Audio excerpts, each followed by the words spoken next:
What can you do to get your green tomatoes to ripen before your first frost? So just yesterday, I got a call from my brother. He and his wife are relatively new gardeners. They've only been doing it for a couple of years. We kind of struggled this year to get fruit to set on their tomatoes. We finally figured things out with some shade cloth and got some fruit to set the end of August and the first part of September. Well, now we're at the end of September and we're only about 2 weeks away from our first frost. He's got a bunch of green tomatoes that he wants to get ripened. He is asking, what can we do to get those to ripen? So I gave him 3 tips and I thought I'd pass those along to you. Tip number 1 is to top these plants. So we want to go through and cut the tops of all those plants. That's going to force the energy into ripening fruit instead of growing greens.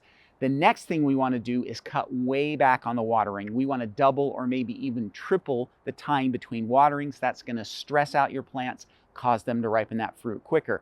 And then the third thing you want to do is what we call root pruning. So you can take a spade, you go about 12 inches out from the plant and you dig down with that spade to cut those roots. Again, that causes stress to the plant. That stress is going to force them to ripen that fruit. So follow those 3 tips to get your green tomatoes to ripen before the first frost, and make sure you follow me for more gardening tips. Happy gardening.